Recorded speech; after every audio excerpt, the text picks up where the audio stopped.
मैं बौद्ध भिक्षु सुमित रतन लखनऊ से चलकर अर्थात 1100 किलोमीटर से चलकर आपके बीच में पहुंचा हूं। आज इस विशेष अवसर पर हम आपके बीच में बड़ी महत्वपूर्ण बातें करेंगे। शुरुआत हम करेंगे, इस देश भारत में दो संस्कृतियों का बहुत पुराना युद्ध है। इस देश भारत में दो आइडियोलॉजी विचारधाराओं का बहुत पुरानी दुश्मनी है, बहुत पुराना युद्ध है। एक आइडियोलॉजी को हम कहते हैं श्रमण परंपरा और दूसरी आइडियोलॉजी है वामन परंपरा। इन दोनों का बहुत पुराना युद्ध है। ज्ञात भारतीय इतिहास में जब से लोगों ने लिपि का आविष्कार किया, चाहे वो शिलालिपि ही हो, लगभग 1250 साल श्रमण परंपरा का यहां शासन रहा। बीच बीच में वामन परंपरा को भी शासन करने का मौका मिला, लेकिन अगर दोनों की कल्याणकारी योजनाओं के बारे में हम चर्चा करें, और चर्चा होनी भी चाहिए ताकि आपको पता चले, श्रमण परंपरा का शाब्दिक अर्थ है मेहनत करके खाने वाला, मेहनत करके कमाने वाला, दूसरे का सम्मान करने वाला, समता में जीवन जीने वाला श्रमण परंपरा का व्यक्ति कहलाता है। वामन परंपरा का शाब्दिक अर्थ है गप लगा के खाने वाला, आपस में लोगों को लड़ाने वाला, ऊंच नीच का भेद रखने वाला, छुआछूत फैलाने वाला, जाति के आधार पर कोई मुख से पैदा हुआ है, कोई भुजाओं से पैदा हुआ है, कोई पेट की नाभि से निकला है और कोई पैरों से निकला है। इस अवधारणा को अवैज्ञानिक रूप देकर जबरदस्ती ईश्वर का भय दिखाकर रोजी रोटी कमाकर अपना जीवन चलाने वाला वामन परंपरा का व्यक्ति कहलाता है। यह आपको तय करना पड़ेगा, और अगर आप तय नहीं किए तो आने वाली पीढ़ियां आपको गाली देगी। कोई रोक नहीं सकता है कि हमें अपने महापुरुषों की श्रमण परंपरा के साथ रहना है या महापुरुषों के हत्यारे वामन परंपरा के साथ रहना है। तमाम डिग्री लेकर के भी, तमाम अध्ययन करने के बावजूद भी, बड़े बड़े पदों पर रहने के बावजूद भी आज दिन तक हमारे बहुजन समाज के लोग ये तय नहीं कर पाए कि मेरा दोस्त कौन है और दुश्मन कौन है। ये अपराध किसी और का नहीं है। तथागत भगवान बुद्ध की परंपरा का 1250 साल यहां शासन रहा। मैं जिक्र करना चाहता हूं, थोड़ा थोड़ा ध्यान दीजिए, इतिहास की तरफ ले चलूंगा। सम्राट अशोक का परिवार, अंतिम राजा जिसे हम बृहद्रथ कहते हैं, उनकी हत्या करने वाला पुष्यमित्र शुंग नाम का ब्राह्मण है। धोखे से राजा बन जाता है, शासक बन जाता है, और वह शासक दया, करुणा, शील, बराबरी, समता का प्रचार करने वाले बौद्ध भिक्षुओं का सर कलम कराता है। ऐसा इनका चरित्र है। पहली बार राजा बनने का मौका मिला इन्हें, दूसरी बार फिर राजा बनने का मौका मिला। केरल के श्रवणकोर में एक तरफ टीपू सुल्तान राजा थे और दूसरी तरफ श्रवणकोर में ब्राह्मण राजा थे। उस समय इन्होंने स्तन कर लगाया था। इतिहास उठा के देख लेना। अगर आपको चलना है तो स्तन खोल के चलिए, और अगर स्तन ढकना है तो आपको कर देना पड़ेगा। हमारे ही बहुजन समाज की वो बहादुर नागली ने अपना स्तन काट करके राजा की उस प्रथा का विरोध किया था, और तब जाकर के वो राजा पद से हटा था। ये ब्राह्मणों के शासन की बात कर रहा हूं। तीसरी बार फिर आपने महाराष्ट्र के पेशवाओं को बतौर ब्राह्मण राजा आसीन किया, तो उन्होंने नया नियम बनाया था कि अछूत, अस्पृश्य, अनटचेबल अगर महाराष्ट्र की धरती पर चलेगा तो उसे मटका बांधना पड़ेगा, पीछे झाड़ू बांधना पड़ेगा। एक बार फिर इस देश भारत के बहुजन समाज के लोगों ने गलती की है और इन्हीं बामनों को अपना राजपाट दे दिया है। अब देखिए क्या क्या होगा, अब आपके सामने इतिहास बताया कि जब जब इनको आपने शासन दिया तब तक क्या क्या इन्होंने जुल्म किया है। अब तो उन्होंने कब्जा ही कर लिया है। क्यों छोड़ेंगे ये नौकरी, क्यों छोड़ेंगे तुम्हारा ये संविधान, और क्यों तुम्हारी कोठी देखेंगे। आज भी तुम्हारी कोठी, बड़ी गाड़ी और बड़े अच्छे कपड़े और अच्छा औहदा देकर के नफरत करने वाले लोग क्या तुम्हें छोड़ेंगे। ये इतनी स्थिति के बावजूद भी आज भी बहुजन समाज पे व्यक्ति सोसाइटी को नहीं समझ पाया। आज भी बहुजन समाज ये निर्णय नहीं कर पाया कि हमें दुश्मन के पाले में खड़ा रहना है या भगवान बुद्ध के इस पाले में खड़ा होना है। मैं आज जम्मू कश्मीर की पावन धरती से आह्वान करता हूं, तथागत भगवान बुद्ध के दर्शन को पढ़िए तो उसे जम्बू द्वीप कहा जाता था। वही जम्बू है जहां मैं आपके सामने आह्वान कर रहा हूं। और अगर आज आपने निर्णय कर लिया तो आप अपने संविधान को भी बचा लोगे, आने वाली पीढ़ी को भी बचा लोगे और दुश्मनों को भी कमजोर कर दोगे। बस उनके पाले से निकल करके बुद्ध के पाले में आपको खड़ा हो जाना, इतनी सी बात है। नेशनल दस्तक के बहुत ही जाने माने पत्रकार संपादक शंभू जी हमारे साथ आ गए। आज जम्बू द्वीप की इस धरती से मैं आह्वान करता हूं कि दोस्त और दुश्मन की पहचान करिए। और अगर आज भी अगर आप चूक गए पहचान करने में, तो मैं दावे के साथ कहता हूं, जो मेहनत करके परिश्रम करके आपने और आपके बाप दादे ने जो कुछ कमाया था ये सब छीन लेंगे और वही झाड़ू वही मटका की हैसियत पे आपको पहुंचा देंगे। आपको निर्णय लेना पड़ेगा। तथागत भगवान बुद्ध की परंपरा के बाद अगर उनकी परंपरा में भी विषमता होती, उनके दर्शन में भी छुआछूत होती, उनके दर्शन में भी जातिवाद होता, तो तथागत बुद्ध के बाद महापद्मनंद, जिसे बामनों ने बाल कटवा डाले, महापद्मनंद इस देश भारत का चक्रवर्ती सम्राट नहीं होता। घनानंद, इसके बाद चंद्रगुप्त मौर्य, सम्राट अशोक, राजा तो बहुत हैं। पूरा पाल साम्राज्य जो भगवान बुद्ध के दर्शन में देश भारत का शासक रहा हो और इन बामनों ने भेड़ें चढ़वा दी हो, उन्हें गड़रिया बना दिया हो। जिस मौर्य वंश ने इस देश भारत पर शासन किया है, आप तो अंतरजातीय विवाह नहीं करते हो। धन्यवाद दीजिए चंद्रगुप्त मौर्य को कि अंतरदेशी विवाह करके लाए थे। अंतर देशी विवाह, दूसरे देशों से शादी की उन्होंने, उन लोगों से इन्होंने सब्जी पैदा करवा दी और उन्हें गरीब आदमी बना डाला। इसके बाद पूरे भारत में गुर्जर रहते हैं। हालांकि दिल्ली गुजरात और आपका हरियाणा पंजाब में ज्यादा है। सम्राट कनिष्क गुर्जर थे, वह शासक बने। अगर बुद्ध का दर्शन जातिवाद करता, छुआछूत करता, तो कभी भी गैर ब्राह्मण, गैर क्षत्रिय, ब्राह्मण धर्म के अनुसार राजा नहीं हो सकता था।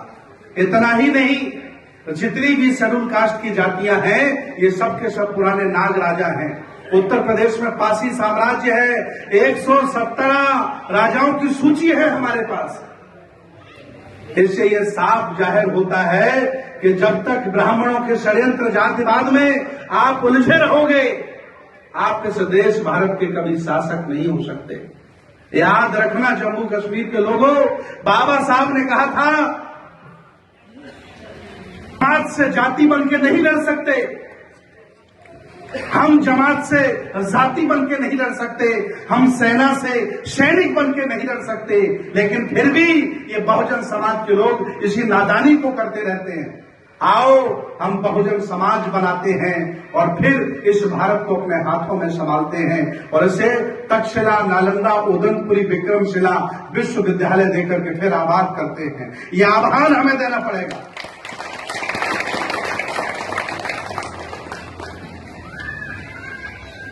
पहले तो यह था कि कम से कम चलो सड़ी गली व्यवस्था में पड़े रहो, मान सम्मान मिलता है, इज्जत मिल जाती है, लेकिन अब आर पार की लड़ाई है।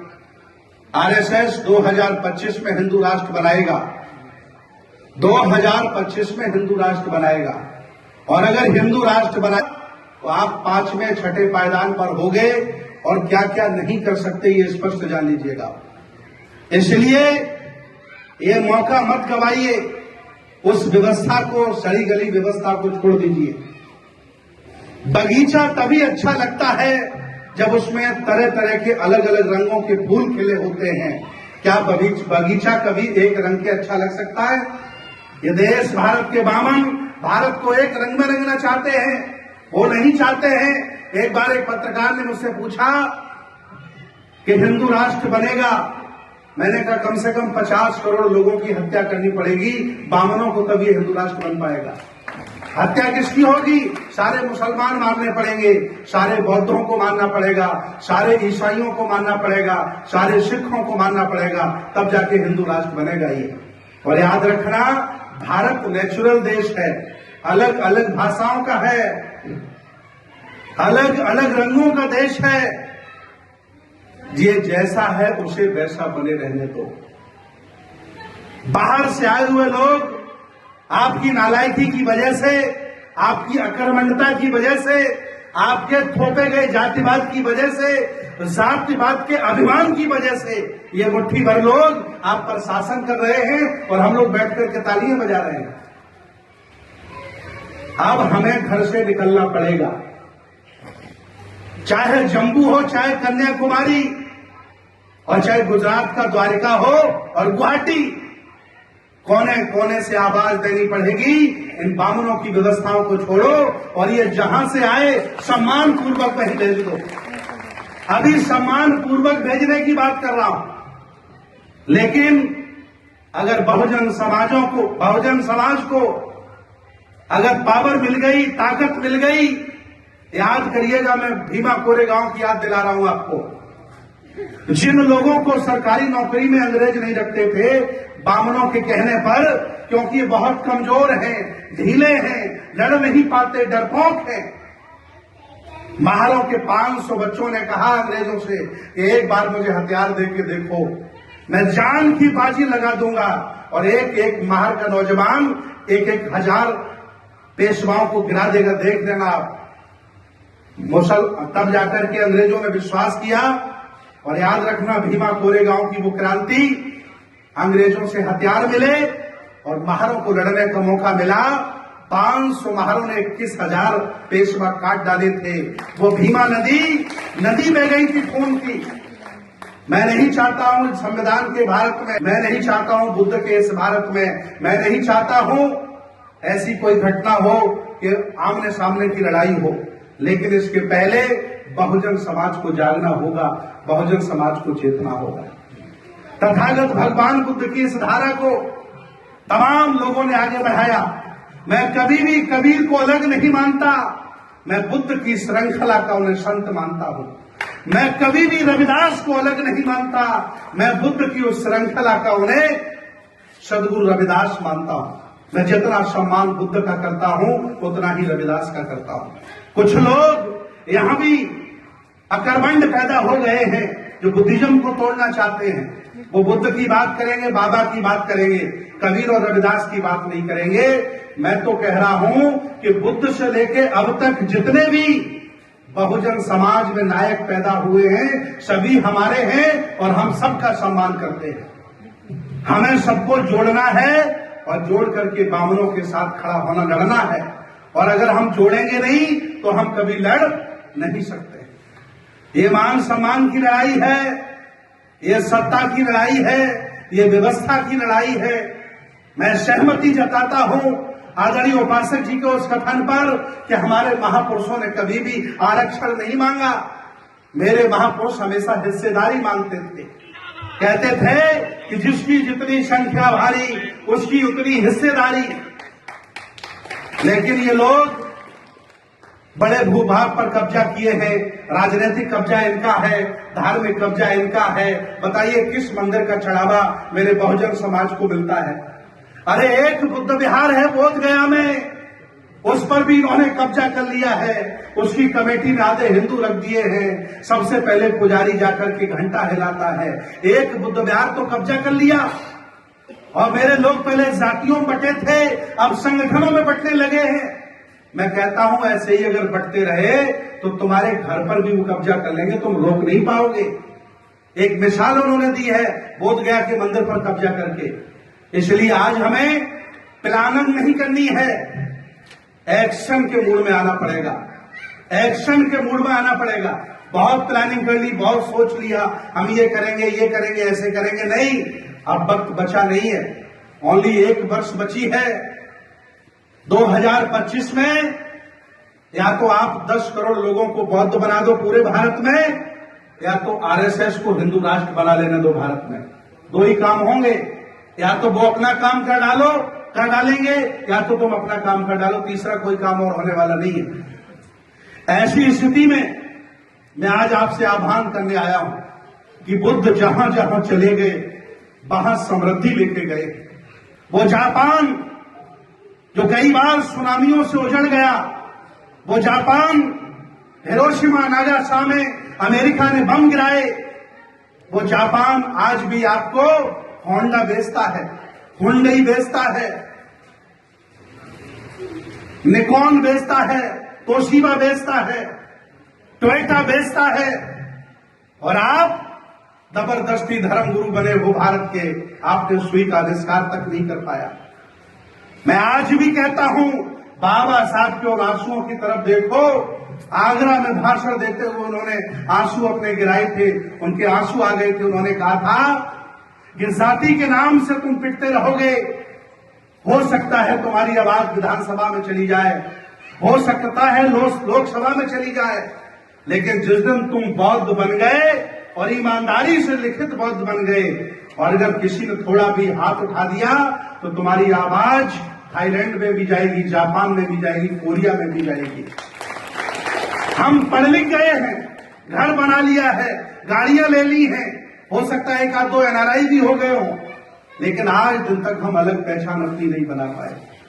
याद रखना जम्मू के लोगों, मैं विदेश में जाता हूं, हमसे विदेश के लोग कहते हैं वंदे जी भारत में कितने % बौद्ध हैं, तो मैं अपना शर्म से सर नीचा कर लेता हूं, क्योंकि मुझे बताते शर्म आती है। जहां 100 करोड़ लोग हक वंचित, असहाय, कमजोर, मजलूम, गुलामी कर रहा हो, वहां 2% लोग बौद्ध नहीं बन पाए। इतनी शर्म की बात है। इसलिए मैं अब विदेश में तभी जाऊंगा जब भारत में 50% बौद्ध बना दूंगा। इसके पहले विदेश जाना मना कर दिया है। पूरे भारत में जगह जगह जाऊंगा, मैं अकेला नहीं हूं। भारत के सभी सामाजिक लोग, भारत के सभी बौद्ध भिक्षु, भारत के सभी संगठन, सभी कार्यक्रमों के लिए मैंने कहा है मना कर दो। कोई अब कार्यक्रम नहीं होगा, ना निजीकरण रोकने का कार्यक्रम होगा, ना आरक्षण देने का कार्यक्रम होगा। अब एक ही कार्यक्रम होगा, चलो बुद्ध की ओर, चलो धम्म की ओर, आओ घर लौट चलें। इसके अलावा दूसरा कोई कार्यक्रम नहीं होगा। बहुत पैसा हमने बर्बाद किया, बड़े बड़े आयोजन करके लाखों हमने फूंक दिए, कितने बौद्ध बने। इसलिए अब एक भी बहुजन समाज अगर पैसा करेगा तो उस पैसे का कार्यक्रम का नाम होगा आओ घर लौट चले। ये घर आपका है, आप कोई असहाय, गरीब, छोटे, नीच लोग नहीं हो। आप इस देश भारत के पुराने राजा महाराजा हो। इतिहास उठा के देख लो। आज मैं तुम्हारे ठंडे खून को गर्म करने आया हूं। अगर ये खून आपका 1 महीने तक गर्म रहा तो जम्मू में 1000 बौद्ध होंगे, और अगर खून कहीं ये गर्म 1 साल के लिए हो गया तो 1 लाख जम्मू कश्मीर में आप बौद्ध बना दोगे। इसलिए मैं आज आपका खून गर्म करने के लिए आया हूं। आज ये विशेष अवसर है। बाबा साहब ने जब 10 लाख लोगों के सामने नागपुर में दीक्षा ली, वो सब कुछ भूल गए, लेकिन वो तिथि नहीं भूले, सम्राट अशोक धम्म विजयदशमी। और आज उसी तिथि के उपलक्ष्य में जम्मू में ये कार्यक्रम हो रहा है। मैं आह्वान करता हूं पूरे जम्मू कश्मीर के लोगों से कि 2 महीने मेहनत करो और 2 महीने के बाद एक ऐसा कार्यक्रम करो जिसमें कम से कम 25,000 लोग घर वापस चले। ऐसा कार्यक्रम करके दिखाइए। आप धन्यवाद दीजिए दिल्ली के लोगों को, आप धन्यवाद दीजिए लखनऊ के लोगों को, आप धन्यवाद दीजिए सूरत के लोगों को, आप धन्यवाद दीजिए बिहार के लोगों को, आप धन्यवाद दीजिए जयपुर राजस्थान के लोगों को, जहां सैकड़ों की संख्या में लोग बौद्ध बन रहे हैं और बहुत तेजी से बौद्ध बन रहे हैं। बाबा साहब की अंतिम इच्छा बौद्ध धर्म की लीलो दीक्षा। ये अभियान हमें अपने हाथों में लेना पड़ेगा और अगर इस अभियान को अपने हाथों में हम नहीं लेंगे तो जो कुछ बाबा साहब के संघर्षों के बाद हमें मिला है वो मेरे हाथों से चला जाएगा, कोई बचाने वाला नहीं है। इसलिए मैं जम्मू कश्मीर के लोगों से आह्वान करता हूं कि ये कार्यक्रम प्लानिंग का मानिए, लेकिन आप प्लानिंग कर लीजिए। अब की बार बड़ा कार्यक्रम होगा तो कम से कम 25,000 लोगों को बौद्ध बनाने का कार्यक्रम आप लोग करिए। इसी के साथ साथ सम्राट कनिष्क के जम्मू में जब सम्राट कनिष्क भारत के राजा हुए तो इतिहास बताता है उन्होंने पहली राजधानी अपनी जम्मू कश्मीर में बनाई। सम्राट हर्षवर्धन जब थानेश्वर के राजा थे उन्होंने भी एक महल जम्मू कश्मीर में बनाया था। जब बहुत ज्यादा थानेश्वर में गर्मी पड़ती थी तो कुछ समय बिताने के लिए वो जम्मू कश्मीर में आते थे। ये धरती साधारण धरती नहीं है, ये वीर पुरुषों की धरती है, बहादुरों की धरती है। आपके बनाए हुए रोड पर ये लोग चल रहे हैं। आपको पता है कि नहीं पता है? जो लोग भारत पर कब्जा किए हुए बैठे हैं, आप अगर एक दिन काम न करो तो भारत ठप हो जाएगा, एक दिन गाड़ियां न चलाओ तो भारत रुक जाएगा। आप अगर रोड न बनाओ तो रोडें कौन बनाएगा? आप अगर घर न बनाओ तो घर कौन बनाएगा?